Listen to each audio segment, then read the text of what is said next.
Assalamualaikum warahmatullahi wabarakatuh. Alhamdulillahirabbil alamin. Asyhadu alla ilaha illallah wa asyhadu anna Muhammadar Rasulullah. Baik rekan-rekan, hari ini kita masih mengajak teman-teman untuk motivasi diri yang berkaitan dengan nikmat musibah ataukah maksiat. Baik, yang pertama yang kita sampaikan bahwa tidak sedikit di sekitar kita seringkali mendapatkan nikmat Allah. Tetapi nikmat Allah tadi disia-siakan sehingga nikmat bisa menumbuhkan laknat. Kok bisa ya? Iya, karena nikmat Allah yang seharusnya digunakan untuk hal-hal yang positif, untuk kebaikan. Tetapi nikmat Allah tadi diselewengkan untuk maksiat, disalahgunakan untuk maksiat. Akhirnya nikmat tadi membawa laknat. Nah, maka harapan kita mungkin nikmat Allah yang diberikan oleh Allah Subhanahu wa taala tidak menimbulkan maksiat, tetapi nikmat tadi menimbulkan rasa lezat di kalbu kita sehingga bisa membangun kualitas iman, kualitas amal, kualitas ihsan. Maka seseorang akan tampil menjadi lebih baik dalam ridhonya Allah. Baik, maka perlu kita cermati. Pernah ya menurut Aun bin Musa, katanya ia telah mendengar ya, Bakar bin Abdullah al-Musni mengatakan, ketika musibah datang kepada seseorang, maka hamba berdoa kepada Allah Subhanahu wa taala. Allah pun menyingkirkan musibah itu dari dirinya. Kemudian datanglah setan untuk melemahkan rasa syukurnya. Katanya, musibah itu lebih dari yang engkau perkirakan. Tetapi hamba itu berkata, musibah itu lebih berat daripada yang ku perkirakan. Tetapi Allah telah menyingkirkan dari diriku. Nah, artinya apa? Bagaimana musibah itu jangan membuat hati kita lemah. Musibah itu jangan membuat kita terpuruk, lalu bersedih, menderita, sehingga seseorang semakin jauh dari Allah, jauh dari syariat Allah. Sebenarnya musibah itu adalah cara Allah agar manusia itu berada dalam koridornya. Musibah itu adalah cara Allah agar hamba itu selalu menurut tatanan Allah. Karena dalam kehidupan dunia ini, kalau pengen selamat, silahkan kita memasuki dalam tatanan Allah. Dalam arti kata, bingkainya sesuai dengan syariat, aturan agama. Dan diharapkan juga insya Allah aturan agama, syariat, sinergi dengan regulasi daripada pemerintah. Begitu. Tetapi ketika ada mispersepsi, tentunya dikomunikasikan. Siapa yang berkomunikasi? Tentunya negara diwakili umara dan umat diwakili oleh ulama. Selama ini terus terang saja ulama dan umara di Indonesia bisa bersinergi. Biarpun misalnya ada titik-titik perbedaan tertentu, semuanya masih bisa dikomunikasikan. Ya, oke. Kita lanjutkan lagi. Jadi, jangan sampai nikmat itu menjadi laknat, ya. Nikmat itu jangan menjadi laknat. Malik bin Dinar menyatakan bahwa ia telah membaca di berbagai kitab mengenai teguran Allah. Ya. Hai anak Adam, kebaikanku telah datang kepadamu, sedangkan semua kejahatanmu telah naik kepadaku. Dan aku mengasihi engkau dengan nikmat, sedangkan engkau bersikap benci kepadaku. Ya, dengan bermaksiat. Dan malaikat yang mulia senantiasa naik kepadaku dengan amal manusia yang jelek. Nah, jadi wahai Tuhanku, engkaulah yang maha penyabar dan penutup kejelekan. Ya Allah Tuhanku, nikmat-Mu kepadaku telah turun. sedangkan kejahatanku telah naik kepadamu. Banyak malaikat yang mulia naik kepadamu dengan amalku yang buruk. Engkaulah yang telah melimpahkan manfaat kepadaku di tengah nikmatmu, dan hamba datang bersama kefakiran dan keperluanku kepadamu. Meskipun hamba bermaksiat kepadamu, namun engkau masih tetap melindungi hamba dan menutupi dosa-dosa hamba, ya, serta memberikan rezeki kepada hamba. Ya. Satu pelajaran hikmah yang disampaikan bahwa tidak sedikit orang itu diberi nikmat kesehatan, sehatnya untuk berbuat maksiat, diberi kelapangan waktu disia-siakan begitu saja, diberi kebahagiaan hatinya, bukan untuk mengingat Allah, tetapi melupakan Allah. Berhahahihi, dia lupa. Tidak ala bidzikrillahi tatmainul qulub, tidak, tetapi justru mereka berhahahihi, melupakan daripada Allah. Idealnya memang kita senantiasa ingat kepada Allah, jangan pernah melupakan Allah, begitu. Nah, mari kita coba cermati, kok bisa ya seseorang itu diberi nikmat yang banyak. Coba kita cermati. Ketika Allah memberikan mata kita ini dengan segala cahayanya dan kebesarannya, bisa melihat alam. Bentuk syukurnya mata apa? Nah, kemudian kita diberi Allah lesan, sehingga ngomongnya jelas, komunikasinya jelas, komunikatornya dasar. Lesanmu itu untuk apa? Kebaikan, dakwah? Apakah untuk namimah, fitnah, atau ghibah? Idealnya lesan kita untuk kebaikan, bermuamalah. Nah, kemudian juga seluruh tubuh kita, tangan, jemari, driji, ya, telinga, semuanya itu potensi kebaikan dari Allah. Pertanyaannya, untuk apa potensi tadi? Ya, digunakan untuk maksiat ataukah digunakan untuk kebaikan? Maka idealnya potensi tubuh dan diri kita untuk kebaikan, begitu. Nah, Al-Hasan bin Abil Hasan pernah mengatakan, sesungguhnya kepada Tuhannya manusia bersifat kanut. Menurut Al-Hasan, yang dimaksud dengan kanut adalah terlalu banyak menghitung musibah yang dialaminya, sedangkan terhadap nikmat yang diperoleh ia melupakan. Jadi pendapat Al-Hasan, ya, bahwa orang itu kalau ada musibah dihitung. Wah, aku barono alangan, opo kuwi lara, wis sesasi. Wah, aku bar tabrakan. Tetapi selama ini nikmatnya Allah, nikmatnya mata, nikmatnya telinga, nikmatnya hidung, peredaran darah, otot, degup jantung, tidak pernah disyukuri. Padahal syukurnya nikmat kepada jiwa dan raga cukup apa? Subhanallah walhamdulillah wala ilaha illallah wallahu akbar. Subhanallah walhamdulillah wala ilaha illallah wallahu akbar. Nah, disyukuri lesan. Setelah kita syukuri lesan, baru kita lakukan dengan amal perbuatan yang baik, ya, untuk perkebaikan di dalam perilaku amal tadi. Seseorang insya Allah akan menuai kebaikan di dunia juga di akhirat, begitu. Nah, makanya sekali lagi kita harus benar-benar mencermati, jangan disia-siakan hidup ini. Nah, Yahya bin Sa'id pernah mengatakan bahwa ucapan inna lillahi wa inna ilaihi raji'un merupakan acuan yang dilakukan untuk menyatakan segala macam musibah, baik itu umum atau biasa, ya, namanya istijrot, ya, istirot. Ya, makanya ya semuanya kembali dari Allah.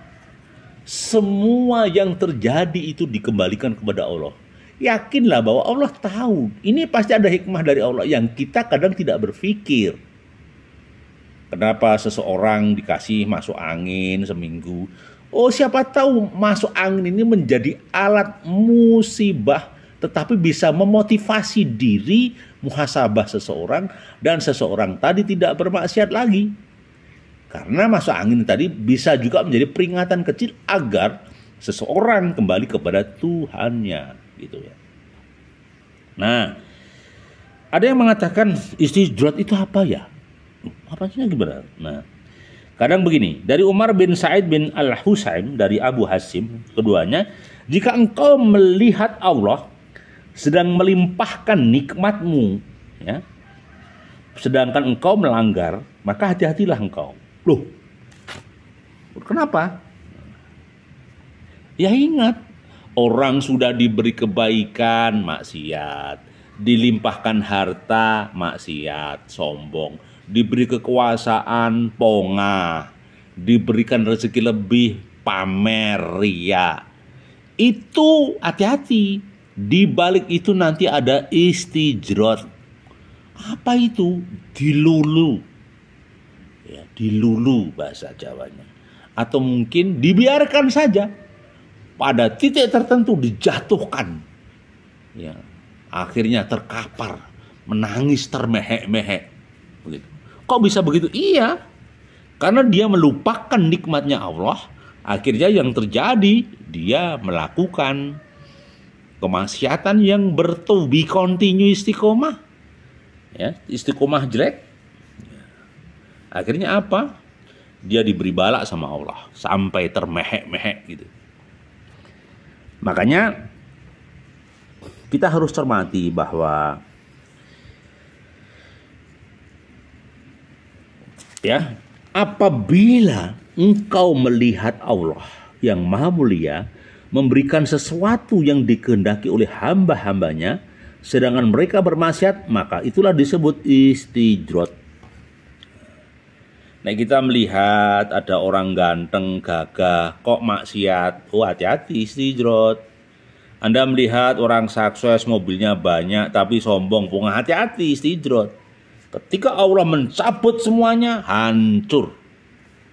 Pasti termehek-mehek. Gitu loh, ya. Makanya jangan pongah dengan harta, jangan pongah dengan kepemilikan sementara.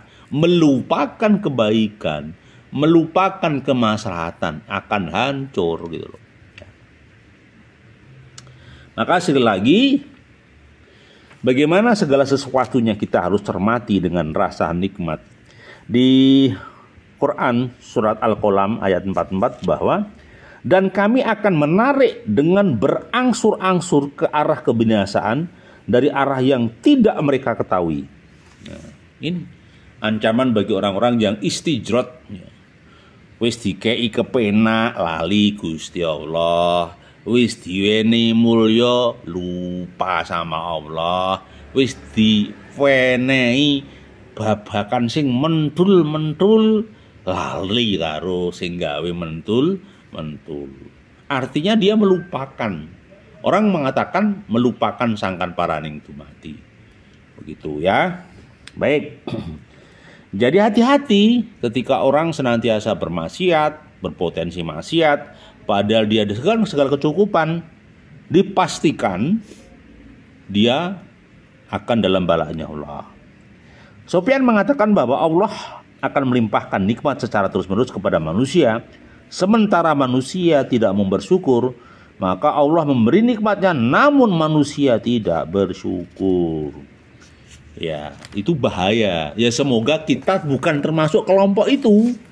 Kita bukan termasuk golongan itu. Kita tetap bersyukur dengan nikmat Allah, gitu loh. Nah, bagaimana dengan berkaitan dengan doa Nabi Muhammad kepada seseorang yang kemudian seseorang tapi kemudian orang itu ingkar, ya. Misalnya begini, Ishaq bin Abdullah ya bin Talhah menceritakan bahwa pada suatu hari datang seorang laki-laki ya sowan kepada Rasulullah sallallahu alaihi wasallam. Nah, bagaimana keadaanmu? Tanya Rasulullah kepada orang itu. Alhamdulillah Rasul, saya bersyukur kepada Allah untukmu wahai Nabi. Jawab orang itu. Rasulullah lalu mendoakan orang tersebut. Pada hari selanjutnya orang tersebut kembali datang ke hadapan Nabi. Nabi pun selalu menanyakan keadaannya, bagaimana keadaanmu wahai fulan? Baik Rasul. Ya. Jawab orang itu pendek. Rasulullah hanya dia mendengar jawaban laki-laki tersebut. Maka dengan nada terheran, laki-laki itu bertanya kepada Nabi, "Ya Rasulullah, kemarin engkau menanyakan keadaanku, lalu engkau mendoakan aku. Hari ini engkau bertanya kepadaku, namun tidak mendoakan aku. Mengapa demikian Rasulullah?" Yang benar demikian, Rasulullah menjawab. "Ketika aku bertanya kepadamu, engkau bersyukur kepada Allah. Sedangkan hari ini aku bertanya, namun engkau diam, tidak bersyukur kepada Allah." Nah, sederhana. Maka lakukan syukur setiap hari, jangan sampai kufur. Syukur nikmatnya ditambah, kufur akan dilaknat sama Allah, begitu. Jadi jangan sampai ya kita menjadi berantakan hanya karena tidak bersyukur. Sekali lagi ucapkan setiap saat untuk selalu mengucapkan alhamdulillah. Bila tertentu dizikirkan, diwiridkan, alhamdulillah, alhamdulillah, alhamdulillah, alhamdulillah, alhamdulillahi rabbil alamin, alhamdulillah, alhamdulillah, alhamdulillahi rabbil alamin. Sering-sering baca begitu. Siapa tahu nanti ada rahasia Allah yang kita nggak ngerti sih. Kita ini kan hanya semata wayang atau boneka. Sedangkan sang dalangnya Allah. Terserah Allah memposisikan kayak apa. Ya tawakal itu Allah. Nah, maka sekali lagi, betul kita harus bersadar diri, bersabar diri, ya, bersadar diri dan bersabar diri. Ya. Firman Allah dalam Al-Quran surat Al-Qasas ayat 73 disampaikan, "Dan karena rahmatnya dia jadikan untukmu malam dan siang, supaya kamu beristirahat pada malam itu, dan supaya kamu mencari sebagian dari karunia Allah pada siang hari, dan agar kamu bersyukur kepadanya." Ya. Allah membuat siang dan malam, sebagian untuk bekerja, sebagian untuk istirahat. Artinya apa? Seharusnya kita bersyukur. Kalau Allah mematikan matahari, kalau Allah mematikan rembulan, kalau Allah menghentikan hembusan angin, udah hancur kiamat. Maka saya katakan, orang itu lupa nikmat, tidak bersyukur sama Allah. Kesempatan yang diberikan banyak, tetapi kufur kepada Allah. Gitu loh ya. Maka di Quran surat An-Nahl ayat 114, maka makanlah yang halal. Ya, maka makanlah yang halal lagi baik dari rezekinya yang telah diberikan Allah kepadamu. Dan syukurilah nikmat Allah jika kamu hanya kepadanya saja menyembah. Di Quran surat An-Nahl ayat 114. Jadi kita diperintahkan sama Allah untuk makanan yang halal. Halal jenisnya, halal proses pencariannya yang thayyibnya. Ya, sekali lagi syukurlah nikmat Allah jika kamu hanya kepadanya saja menyembah. Setelah bersyukur, taat. Iyyaka na'budu wa iyyaka nasta'in. Menyembahnya kepada Allah. La haula wa la quwata illa billah. La ilaha illallah. Tiada Tuhan selain Allah, begitu. Jadi itulah yang kita sampaikan. Jadi sejauh mana kekuatan kita bersyukur itu bergantung kita. Di Quran surat Al-Fatir ayat 12. Dan tiada sama dua laut, yang ini tawar, segar, sedang diminum, dan yang lain asin lagi pahit. Dan dari masing-masing laut itu kamu dapat memakan daging yang segar, dan kamu dapat mengeluarkan perhiasan yang dapat kamu memakainya. Dan pada masing-masing kamu lihat kapal-kapal berlayar membelah lautan, supaya kamu dapat mencari karunia-Nya dan supaya kamu bersyukur. Artinya ketika bicara lautan itu tanda-tanda kebesaran Allah. Allah membuat lautan, komunitasnya begitu dahsyat, ikannya begitu besar-besar. Nah, pertanyaan saya sederhana, Allah itu memberikan karuniamu, maka nelayan mencari ikan, dijual, menjadi mata pencaharian begitu. Jadi sekali lagi, banyak misteri Allah yang harus kita syukuri. Dengan ridha Allah semuanya berjalan lancar dan dimudahkan segala urusannya oleh Allah. Terima kasih atas atensinya. Masih bersama kami Sukamto Sastro di Mojo Channel. Terima kasih barakallah. Assalamualaikum warahmatullahi wabarakatuh.